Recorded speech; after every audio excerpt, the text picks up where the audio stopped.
এই প্রত্যেকটা দোয়া হচ্ছে এরকম বিশাল অস্ত্র।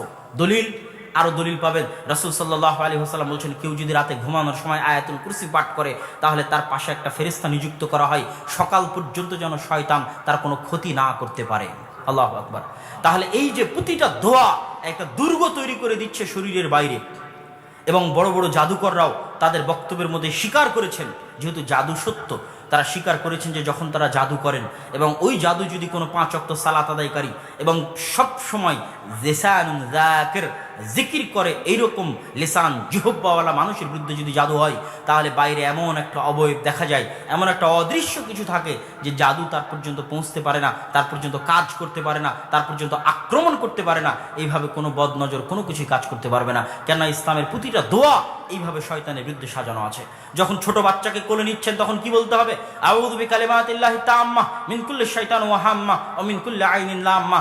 অন্য আলতু ফালতু কথা বাদ দিয়ে, আদর যত্নের অসংখ্য কথা বাদ দিয়ে আগে এই দোয়া পড়তে হবে। এটার মাধ্যমে আপনার ছোট বাচ্চাকে আপনি শয়তানের কবল থেকে পরিত্রাণ চাচ্ছেন। নাস, ফালাক, ইখলাস শয়তানের কবল থেকে পরিত্রাণ চাচ্ছেন। আয়াতুল কুরসি, সূরা ফাতিহা, সূরা বাকারার শেষ 2 আয়াত শয়তানের কবল থেকে পরিত্রাণ চাচ্ছেন। সম্মানিত উপস্থিতি, এই সকল আলোচনার সারমর্ম হচ্ছে যে শয়তানের সবচেয়ে ভয়ঙ্কর অস্ত্র জিহ্বা। জিহ্বা বন্ধ, শয়তানকে অচল করে দিলাম। এবার জিহ্বা কাজে লাগিয়ে জান্নাতের দরজা খুলবো। লিসানুন যাকির, জিহ্বাকে আল্লাহর কথা স্মরণকারী করতে হবে প্রতি ধাপে ধাপে, প্রতি পদক্ষেপে। সম্মানিত উপস্থিতি, বক্তব্যের শেষের দিকে মানুষের হৃদয়ের আরও ভয়ঙ্কর অসুস্থতা আছে এবং ভয়ঙ্কর রোগ আছে। সেই ভয়ঙ্কর অসুস্থতা এবং রোগগুলো হচ্ছে লোভ, লালসা, অহংকার, হিংসা, বিদ্বেষ, রাগ। যে মানুষ প্রচণ্ড রাগী ও অসুস্থ, মানসিকভাবে অসুস্থ। যে মানুষ প্রচণ্ড হিংসুটে ও মানসিকভাবে অসুস্থ। যে মানুষ প্রচণ্ড বিদ্বেষী, ওর হৃদয় মানসিকভাবে অসুস্থ, অন্তর অসুস্থ। এবং আল্লাহ কোরআনে বলেছেন, ফি কুলুবিহিম মারাজ, মানুষের হৃদয় অসুস্থ হয়। এর কথার আল্লাহ সুবহানাহু ওয়া তাআলা কোরআনে স্বীকার করেছেন। যারা মুনাফিক তাদের হৃদয় অসুস্থ, তাহলে যারা অহংকারী তাদের হৃদয় অসুস্থ। এই যে হৃদয়ের অসুস্থতাগুলো, এগুলো থেকে আমরা কিভাবে বাঁচব? এই হৃদয়ের অসুস্থতাগুলো নিয়ে কি জান্নাতে যাওয়া সম্ভব? দেখেন একটা হাদিস যদিও লম্বা, আমি সংক্ষেপে আপনাদের সামনে পেশ করব। আনাস ইবনে মালিক রাদিয়াল্লাহু তাআলা আনহু থেকে বর্ণিত, তিনি বলেন, রাসূল সাল্লাল্লাহু আলাইহি ওয়াসাল্লাম একদিন আমাদের সামনে বসেছিলেন। বাইনামা কুন্না জালিসুন ইনদান নবী সাল্লাল্লাহু আলাইহি ওয়াসাল্লাম, হঠাৎ রাসূল সাল্লাল্লাহু আলাইহি ওয়াসাল্লাম বললেন, সায়াত্তালিউ আলাইকুম রাজুলুম মিন আহলিল জান্নাহ, হে সঙ্গী সাথী, এখনই কিছুক্ষণের মধ্যে তোমাদের কাছে একজন জান্নাতি ব্যক্তি আসবে। আমরা সবাই অপেক্ষায় থাকলাম, কে সেই জান্নাতি ব্যক্তি? দেখি রাজুলুম মিনাল আনসার, একজন আনসারী সাহাবী ওযুর পানি দাড়ি থেকে ফেলতে ফেলতে মসজিদে প্রবেশ করছে। দ্বিতীয় দিন রাসূল সাল্লাল্লাহু আলাইহি ওয়াসাল্লামের নিকটে আমরা এভাবে মজলিসে বসেছিলাম। রাসূল সাল্লাল্লাহু আলাইহি ওয়াসাল্লাম বললেন, সায়াত্তালিউ আলাইকুম রাজুলুম মিন আহলিল জান্নাহ, সঙ্গী সাথী, কিছুক্ষণের মধ্যে তোমাদের নিকটে একজন জান্নাতি ব্যক্তি আবির্ভাব ঘটবে। দ্বিতীয় দিন দেখে ওই ব্যক্তি প্রবেশ করলো, যে ব্যক্তি প্রথম দিন প্রবেশ করেছিল। তৃতীয় দিন একই রকম ঘটনা। রাসূল সাল্লাল্লাহু আলাইহি ওয়াসাল্লাম বললেন, সায়াত্তালিউ আলাইকুম রাজুলুম মিন আহলিল জান্নাহ, একজন জান্নাতি ব্যক্তি তোমাদের মধ্যে এখনই প্রবেশ করবে। আমরা তাকিয়ে দেখলাম, ওই ব্যক্তি যিনি প্রথম দিন প্রবেশ করেছিলেন, ওই ব্যক্তি যিনি দ্বিতীয় দিন প্রবেশ করেছিলেন, ওই ব্যক্তি তিনি আজকে তৃতীয় দিন প্রবেশ করলেন। রাজুলুম মিনাল আনসার, একজন আনসারী সাহাবী। আব্দুল্লাহ বিন আমর ইবনে আস বলছেন, আমার অন্তরে প্রতিজ্ঞা হলো, যেই ব্যক্তিকে পর পর 3 দিন আল্লাহ রাসূল জান্নাতি বলে ঘোষণা করলেন, একই ব্যক্তিকে পর পর 3 দিন জান্নাতি বলে ঘোষণা করলেন, এই ব্যক্তির আমল কি তা আমি জানতে চাই। আব্দুল্লাহ বিন আমর ইবনে আস ওই ব্যক্তির কাছে গিয়ে বাহানা করলেন, বাপের সাথে গন্ডগোল ঝগড়ার বাহানা দিয়ে তার নিকটে 3 দিন 3 রাত থাকার অনুমতি চাইলেন। ওই ব্যক্তি 3 দিন 3 রাত থাকার অনুমতি দিল। ফাবাতা ইনদাহু সালাসা আইয়ামিন ওয়া লায়ালিন, আব্দুল্লাহ বিন আমর ইবনে আস তার নিকটে 3 দিন 3 রাত অবস্থান করার পর বলছেন, ফাকানা লা ইয়ারাহু কাসরাতা আমালিন ফিল আইয়ামি ওয়ালা ফিল লাইলি ওয়ালাম ইয়ারাহু মুতাহাজ্জিদান ফিল লাইলি।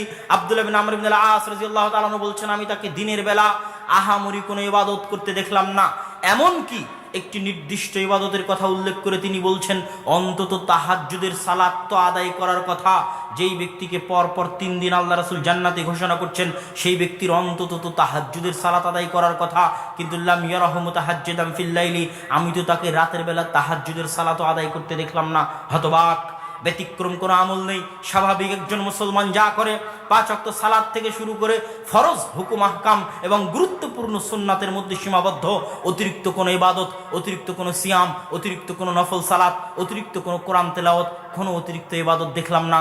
আমি ফিরার সময় তাকে সব ঘটনা খুলে বললাম, এসেছিলাম এই জন্য, আল্লাহ রাসূল আপনার বিষয়ে এটা বলেছেন, 3 দিন 3 রাত থাকার পর কিছু খুঁজে পেলাম না। আপনি কি জানেন এরকম কোনো আমল আপনার আছে কিনা? আমি ভাবার্থ আপনাদের সামনে পেশ করছি। তখন সেই সাহাবী বললেন, না আমার তো এরকম কোনো আমল জানা নেই। তখন আব্দুল্লাহ বিন আমর ইবনে আল-আস বিদায় নিচ্ছেন, সাহাবীও বিদায় দিচ্ছে। এমত অবস্থায় আনসারী সাহাবী বলছেন, শোনো শোনো শোনো, একটা আমল হতে পারে, আমি জানি না, আল্লাহু আলাম। সেটা হচ্ছে আমি প্রতিদিন ঘুমানোর সময়, যখনই আমি প্রতিদিন বিছানায় যাই, ঘুমাতে যাই, সারা দিন পৃথিবীর যত মানুষজনের সাথে, আত্মীয় স্বজন, পিতা পুত্র, স্ত্রী কন্যা, ভাই বোন, কর্মচারী, লেবার মিস্ত্রি, দোকানপাট, ব্যবসা বাণিজ্য, ব্যাংক ব্যালেন্স, কেউ আমার ক্ষতি করেছে, কেউ আমার বিরুদ্ধে ষড়যন্ত্র করছে, আমি কারো উপর রাগান্বিত হয়েছি, কেউ আমার অফিসের কোনো জিনিস নষ্ট করেছে, আমি ক্ষিপ্ত হয়ে গেছি, কারো ছাগল আমার জমির ধান খেয়ে ফেলেছে, আমি রাগান্বিত হয়ে গেছি, কারো বিরুদ্ধে হিংসা করেছি, কারো বিরুদ্ধে বিদ্বেষ করেছি, সারা দিন দুনিয়ার প্রত্যেক মানুষের সাথে যা যা করেছি, স্ত্রী থেকে শুরু করে, কন্যা থেকে শুরু করে, হয়তো বউয়ের উপর রাগ করে আছি, বাপের উপর রাগ করে আছি, ছেলের উপর রাগ করে আছি।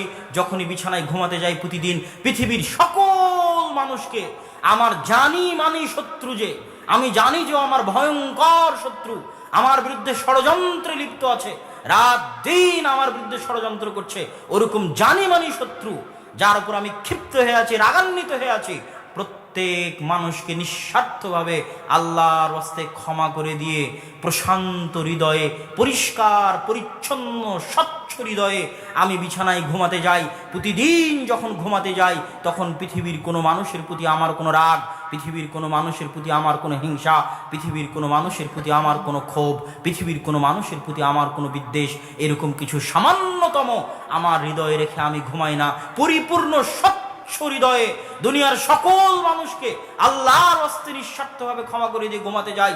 আব্দুল্লাহ বিন আমর ইবনে আল-আস বলছেন, এটাই সেটা যেটার জন্য আপনি দুনিয়াতে পর পর 3 দিন আল্লাহ রাসূল কর্তৃক জান্নাতের সুসংবাদ পেয়েছেন। আল্লাহু আকবার। এটাই হচ্ছে আত্মার এই সমস্ত রোগগুলো থেকে পরিত্রাণের ফজিলত। এই সমস্ত রোগ থাকলে মানুষ জান্নাতে যেতে পারবে না। যদি মানুষ তার আমলের জোর দিয়ে জান্নাতের অধিকারী হয়, তখন আল্লাহ জোর করে তার হৃদয়কে পরিষ্কার করবে এই সমস্ত রোগ থেকে। আমাদের নবী মুহাম্মদ সাল্লাল্লাহু আলাইহি ওয়াসাল্লামের হৃদয়কে কেটে সিনা চাক করে জমজমের পানি দিয়ে পরিষ্কার পরিচ্ছন্ন করে ধুয়ে ওই হৃদয়কে আবার ওখানে প্রবেশ করিয়ে সেলাই করে দেওয়া হয়েছিল। সেই দাগ আল্লাহ রাসূলের জীবদ্দশায় দেখা যেত, যেন তার হৃদয় এই সমস্ত সকল পৃথিবীর রোগ থেকে, পৃথিবীর সকল কলুষতা থেকে মুক্ত হয়, পরিচ্ছন্ন হয়। মানুষ যখন পুলসিরাত পার হবে, রাসূল সাল্লাল্লাহু আলাইহি ওয়াসাল্লাম বলেছেন, ইউহবাসুনা ইনদাল কান্তারা, যখন মুমিনেরা পুলসিরাত পার হবে নিজের আমলের গতিতে, তখন কান্তারার সামনে তাদের আটকে দেওয়া হবে, এই মুমিনেরা, তোমরা সবাই পুলসিরাত পার হয়ে জান্নাতের হকদার হয়েছো, তোমরা থামো। যারা জান্নাতের হকদার হয়নি তারা তো পুলসিরাত থেকে পড়ে গেছে, তোমরা জান্নাতের হকদার হয়েছো কিন্তু জান্নাতে ঢুকতে পারবে না, থামো। কেন জান্নাতে ঢুকতে পারবে না? ইউকাসসু বাইনাহুম মাযালিম আল্লাতী কানাত ফিদ দুনিয়া।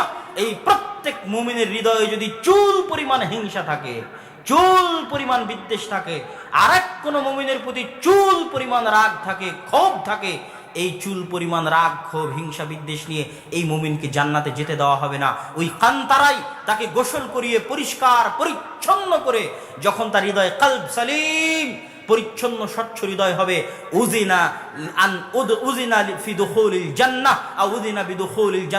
জান্নাতে প্রবেশ করার অনুমতি দেওয়া হবে।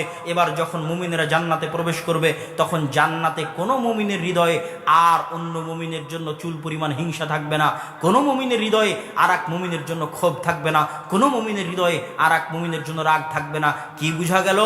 জান্নাতে যাওয়া কলবে সালিম ছাড়া সম্ভব নয়, যেটা কোরআনের আয়াত বক্তব্যের শুরুতে পাঠ করেছিলাম, ইয়াউমা লা ইয়ানফাউ মালু ওয়ালা বানুন, কিয়ামতের মাঠে তোমাদের ধন সম্পদ কাজে দিবে না, ইল্লা মান আতা বিকলবিন সালিম, তবে কেউ যদি স্বচ্ছ হৃদয় নিয়ে কিয়ামতের মাঠে উপস্থিত হয়, তাহলে ও জান্নাতে যাবেই যাবে, অতি দ্রুত যাবে, অতি সহজে যাবে।